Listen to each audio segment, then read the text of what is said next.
A multi-day severe weather event is unfolding, and it looks like it's going to last at least through the middle part of the week with heavy rain, big storms, and some flooding. Flood watches are out for many areas. We've seen some flash flooding yesterday on Father's Day, and it looks like we're going to see it again today. Look how explosive this environment is. This is the future satellite simulated here across the central United States. There go the big storms firing up today. Underneath these, we're going to see heavy rain, but also the potential for some really large hail. We'll look at the Storm Prediction Center outlook in just a moment. There's also going to be some heavier showers up and down the Mississippi River as we deal with a lot of deep moisture across this region.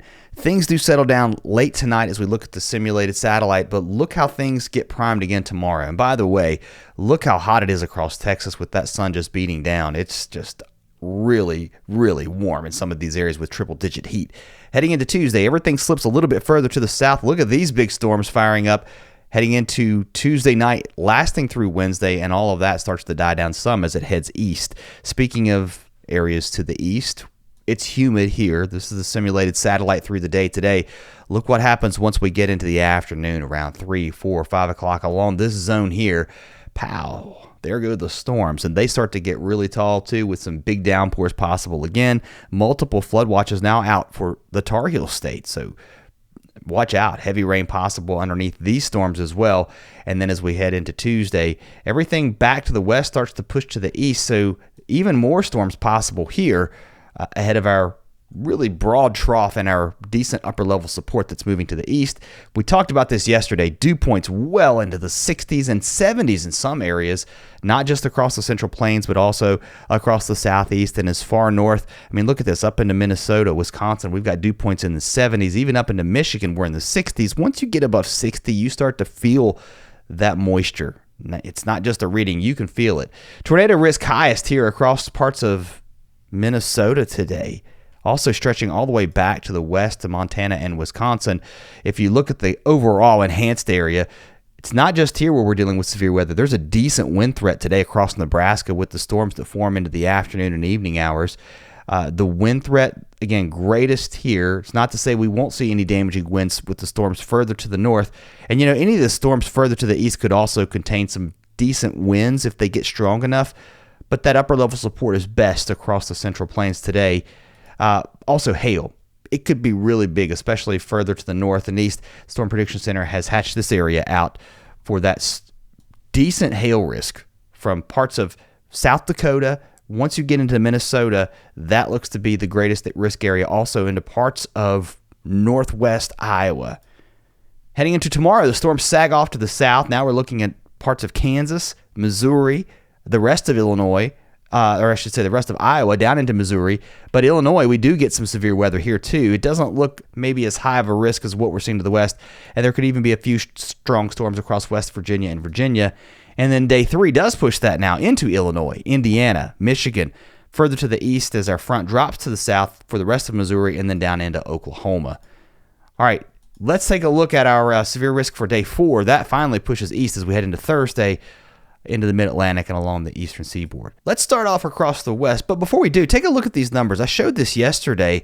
There are a lot of you that are watching if you've not subscribed, so if you enjoy this kind of content, I hope you'll consider coming back and subscribing. Maybe I show up in your YouTube feed from time to time, so come on back. All right, let's start across the west. Again, high pressure, keeping it hot here. Temperatures well above 100 in the deserts again. And the trend out west will be for the hot weather to continue. Not a lot of relief on the way. I mean, this is taking it all the way through Friday. Here's a look at your temperatures today, just baking across the Great Basin. Further to the north, let's look at the precipitation here across the Dakotas, and then we'll work our way south and east. These storms will really start to get going once we move into the afternoon and evening hours across parts of Minnesota. This area will be primed for strong thunderstorms. This is the 3K NAM. It really tries to get things going by 4 o'clock Central. The time above me is Eastern time, so you can get the idea of what time this will happen. This will drop off to the south and east. The 3K NAM wants to mute things a little bit across Nebraska and push things a little bit further to the south. I do want to show you the HRRR because I think it's worth noting that it is a little bit more aggressive with showing these storms a little bit earlier in the day and a little bit further to the north across Nebraska. I don't know. I think the 3K NAM probably has a little bit better handle of this. So either way, stay weather aware to all day today across all of Nebraska. And then these die down late tonight heading into tomorrow. And here's a look at your temperatures. Further to the south, it's quiet across Texas, but it is hot. Further to the north, there comes the big storms out of Nebraska heading into tonight. They'll be dying off some as they move into Kansas, but some rain moving in here. And then as we head into Tuesday, we're primed, if you will. This disturbance kicking out of the Rockies will initiate more storms on Tuesday, and these could get strong, especially heading into tomorrow night into early Wednesday morning. We may end up with a cluster of storms that races across Kansas into Missouri. It's weakening though as it does so, but the rain is on the way here.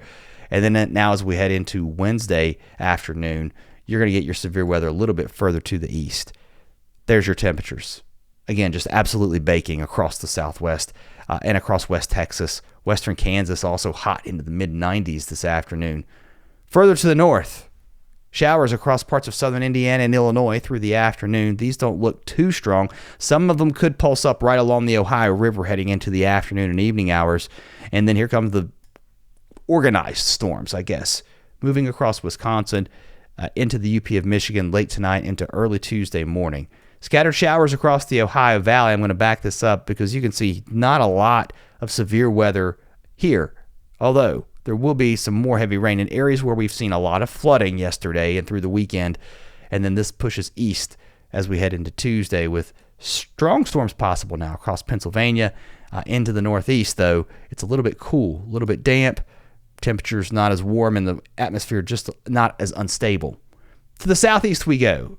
A lot of moisture along the Gulf Coast. Heavy rain from Houston over to New Orleans. We could see some huge downpours here, and then all of that moisture sticks around. We're going to continue to see more showers and storms heading into Tuesday afternoon and Tuesday evening across the southeast with some heavy downpours possible.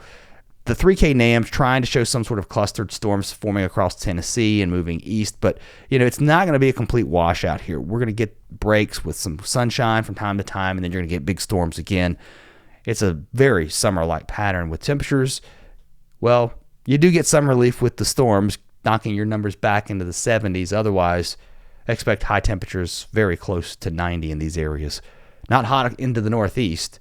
We've been cool, especially around southern New England. We do have more rain moving in as we move into Tuesday and Wednesday. Severe weather doesn't look as strong here. In fact, the risk of severe weather very low. If anything, it's mostly to the south into the mid-Atlantic with your temperatures today. A little bit warmer, right? You're into the 70s. It's going to warm up, though. I'm telling you, I think there's a pattern change. I want to show you something here into the northeast while we're here. This is Tuesday heading into Wednesday. A little bit warmer. Thursday, look at this. We may get these are modeled numbers. This is the GFS. I'm going to give you that. Let's go over to the European. It's usually a little more realistic. The GFS has a tendency to get a little out of hand, but you're up into the 80s. By Friday, Saturday, look at this. Sunday, you may be close to 90 in New York City. No promises, but we start to see some warmer air here. This is next Monday. This is the European. I think it's overdone, but you get the idea. It's trying to really warm you up across the northeast. These are rain totals through the rest of the week. Some areas could see 2, 3, 4 inches of rain, maybe more, and it could be really heavy back here, especially with the thunderstorms across Kansas, also northeast of that into Missouri and Iowa, maybe even further to the northeast too into Wisconsin. So stay weather aware, not just with the severe weather threat, but also flooding. All right, that's all I got.